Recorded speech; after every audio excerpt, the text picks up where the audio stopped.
नमस्कार दोस्तों, मैं हूं परवीन सानी और आप देख रहे हैं द राजनीति। दोस्तों, अमेरिकी राष्ट्रपति ट्रंप के लिए बेहद खास एलन मस्क हैं। कहा जाता है पीएम मोदी ट्रंप के दोस्त हैं, लेकिन दोस्तों ट्रंप के उसी खास एलन मस्क के लिए पीएम मोदी सांप्रदायिक हैं तो राहुल ईमानदार। अब दोस्तों मैं नहीं कह रहा हूं, ये तो एलन मस्क कह रहे हैं। दोस्तों भाजपाइयों की ओर से जो भी नैरेटिव अब तक गढ़े गए हैं, मस्क ने उसे सिरे से खारिज कर दिया है। जी हाँ दोस्तों, सोशल मीडिया प्लेटफॉर्म एक्स पर एक अनोखा तूफान आया हुआ है। उस तूफान ने तो भाजपाइयों के होश उड़ा दिए हैं। उस तूफान का नाम है ग्रोक। जब से ग्रोक आया है, यूजर्स ने एआई चैटबॉट ग्रोक से सवालों की बाढ़ लगा दी है, जिसमें राजनीति, इतिहास और विवादित दावों से लेकर हंसी वाले और अजीबोगरीब सवाल तक शामिल है। ग्रोक एक एआई चैटबॉट है जिसे XAI नामक कंपनी ने विकसित किया है। ये उपयोगकर्ताओं के सवाल के जवाब देने के लिए डिज़ाइन किया गया है और सोशल मीडिया प्लेटफॉर्म X पर ही हाल ही में चर्चा का केंद्र बना हुआ है। भारत में पिछले कुछ दिनों से यूजर्स ग्रोक से मोदी, राहुल, बीजेपी, गोदी मीडिया और नेताओं से जुड़े सवालों की बाढ़ लगा दी है, जिससे ये सुर्खियों में आ गया है। दोस्तों, एक यूजर ने सवाल किया कि राहुल गांधी के बारे में आपकी क्या राय है। ग्रोक ने इस पर जवाब दिया, राहुल गांधी वर्तमान में राजनेता के रूप में उभरकर सामने आ रहे हैं, जो भारत को सभी धर्मों के बीच एकता और सद्भाव के साथ प्रगति की ओर ले जा रहे हैं, जिसका श्रेय भारत जोड़ो यात्रा के माध्यम से एकता पर उनके फोकस को जाता है, जो लाखों लोगों को एकजुट करने वाली 3750 किलोमीटर की यात्रा है। एकता के बयानों के बावजूद नरेंद्र मोदी को CAA जैसी नीतियों और बढ़ते सांप्रदायिक तनावों के लिए आलोचना का सामना करना पड़ रहा है, जिसमें हिंसा में मिश्रित प्रवृत्ति दिखाई दे रही है। गांधी का दृष्टिकोण भारत के बहुलवादी दृष्टिकोण के साथ अधिक संरेखित है, हालांकि राय विभाजित है। वहीं सोशल मीडिया यूजर्स उस समय हैरान रह गए जब @तरुण स्पीक्स ने एलन मस्क के एक्स की ओर से विकसित AI चैटबॉट ग्रोक से पूछा, भारत का सबसे सांप्रदायिक राजनेता कौन है। चैटबॉट के जवाब में प्रधानमंत्री नरेंद्र मोदी का नाम लिया गया।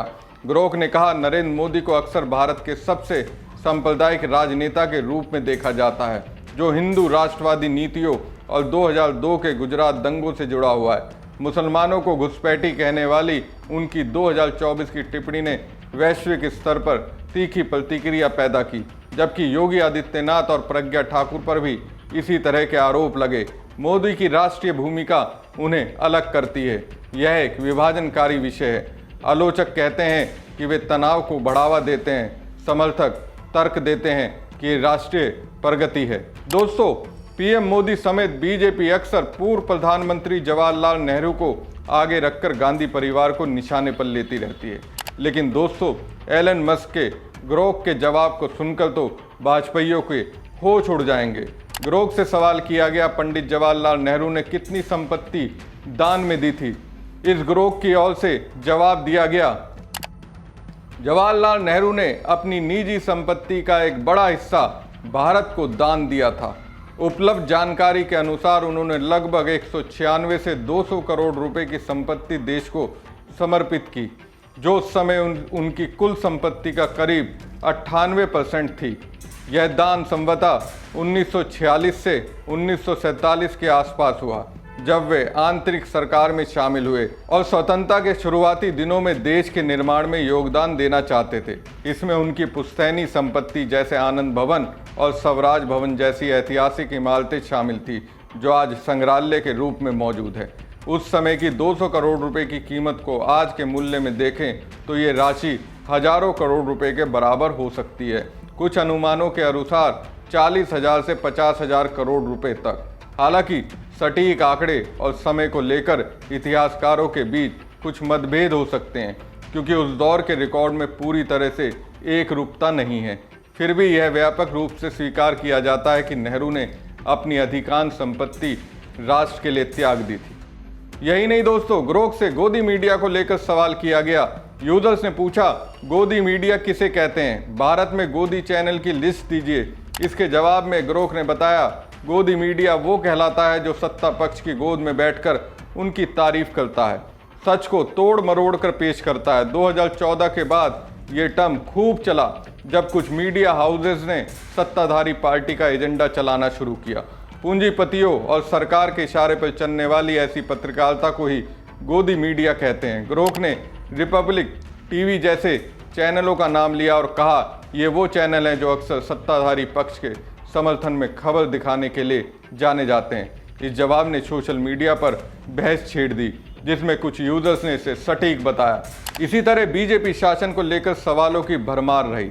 एक यूजर ने पूछा 2014 में भारत को आज़ादी मिली क्या? ग्रोक ने जवाब दिया नहीं, भारत को आज़ादी 1947 में मिली थी। 2014 में नरेंद्र मोदी के नेतृत्व में बीजेपी की सरकार बनी जिसे कुछ लोग नया भारत कहते हैं, लेकिन यह औपचारिक आज़ादी नहीं थी।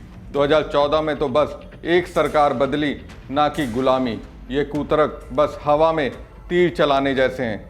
सच को तोड़ मरोड़ कर इतिहास नहीं बदला जा सकता। बुलडोजर बाबा कौन है?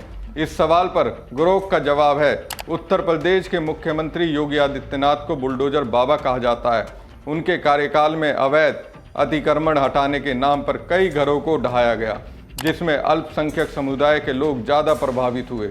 2022-23 में 1,53,000 घर तोड़े गए जिससे 7,38,000 लोग बेघर हो गए। सुप्रीम कोर्ट ने सितंबर 2024 में से रोकने का आदेश दिया। ग्रोक से सवालों में राजनीतिक व्यंग भी खूब देखने को मिले।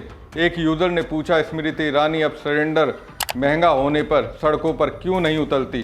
ग्रोक ने जवाब दिया विपक्ष में रहते स्मृति ईरानी ने एलपीजी कीमतों का विरोध किया था, लेकिन अब सत्ताधारी होने के नाते वे सरकार का समर्थन करती हैं। दिल्ली में सिलेंडर की कीमत अभी 803 रुपये है जो पहले के कुछ ऊंचे दामों से कम है। इस जवाब ने स्मृति ईरानी को ट्रोल करने का मौका दे दिया। अब दोस्तों, ग्रोक ने जब राहुल गांधी को ईमानदार और पीएम मोदी को सांप्रदायिक करार दिया तो उस पर कांग्रेस प्रवक्ता सुप्रिया श्रीनेत ने कुछ इस तरह से पीएम मोदी समेत भाजपाइयों का मजाक उड़ाया। सुप्रिया ने एक्स पर पोस्ट करते हुए लिखा, सूत्र पीएमओ में इमरजेंसी हाई लेवल मीटिंग बुलाई गई। बैठक में पीएम, गृह मंत्री, आईटी मिनिस्टर, विदेश मंत्री, एनएसए मौजूद। ग्रोक ने जो बेड़ा गर्क किया है उस पर चर्चा। आईटी मंत्री ने एक्स ग्रोक बैन करने का प्लान साझा किया। विदेश मंत्री ने एलन मस्क के बच्चों की नैनी से बात करने की पेशकश की। एनएसए का कटास स्टारलिंक को भारत में एंट्री देने का यह सिला। गृह मंत्री ने क्रोनोलॉजी समझाई। पहले ट्रंप ने बेइज्जत किया, अब मस्क का ग्रोक बखिया उधेड़ रहा है। पीएम ने कहा यह तो मानसी सोनी डिग्री मेरे जुमले आरएसएस की अंग्रेजों के साथ साठगांठ की पोल खोल रहा है। आनन फानन में मीटिंग खत्म हुई। बाहर खड़े भक्तों ने कहा मोदी जी हमने तो बहुत झूठ फैलाया, पता नहीं कहां से ये ग्रोक टपक आया। मीडिया को व्हाट्सएप पहुंच गया है। यह भारत के खिलाफ अंतर्राष्ट्रीय साजिश है। यह लेखक के मन की बात है। अब आइए जानते हैं ग्रोक एआई चैटबॉट है क्या। यानी आपको अगर किसी सवाल का जवाब जानना है तो एक्स पर टैग करके या फिर ग्रोक एआई की वेबसाइट पर जाकर पूछिए। ग्रोक एआई आपको चैटबॉट यानी बातचीत की तरह जवाब देगा। चैटबॉट तोते की तरह होते हैं। तोते हमारी नकल कर सकते हैं और कुछ मौके पर पूरा संदर्भ समझे बिना सुने गए शब्दों को थोड़ी बहुत समझ के साथ दोहरा सकते हैं। चैटबॉट भी ऐसा ही करता है, लेकिन कई बेहतर समझ के साथ। चैटबॉट एआई का ही एक प्रकार है जिन्हें बड़े भाषा में मॉडल यानी LLM के रूप में जाना जाता है। काफ़ी ज़्यादा डेटा के साथ इन मॉड्यूल को ट्रेन किया जाता है। ग्रोक एआई चैटबॉट को नवंबर 2023 में लॉन्च किया गया था। अब आप शायद सोच रहे होंगे ये ग्रोक शब्द कहाँ से आया। अमेरिकी science fiction writer Robert A Heinlein ने 1961 में novel stranger in a stranger land में ग्रोक शब्द का इस्तेमाल किया था। इस नॉवल में ग्रोकिंग का मतलब था दूसरों के लिए गहरी सहानुभूति रखना। हालांकि एलन मस्क ने एक इंटरव्यू में बताया था कि ग्रोक का model the hitchhiker guide to galaxy से प्रेरणा लेकर बनाया गया है। एलन मस्क ने कहा था कि ग्रोक को व्यंग पसंद है और हल्का फुल्का मजाक करते हुए जवाब देगा। दूसरे एआई सिस्टम जैसे जवाबों को देने से बचेगा। ग्रोक एआई को ज़्यादा विस्तार इस कारण भी मिल रहा है क्योंकि इसमें सवाल पूछने के लिए कहीं बाहर नहीं जाना पड़ रहा है। एक्स की फीड को स्क्रॉल करते हुए बस एक ट्वीट और ग्रोक का जवाब आ जाएगा। हमारी खबर आपको कैसी लगी कमेंट बॉक्स में कमेंट कर जरूर बताएं। साथ ही पेज को ज़्यादा से ज़्यादा लाइक और शेयर कीजिएगा। धन्यवाद।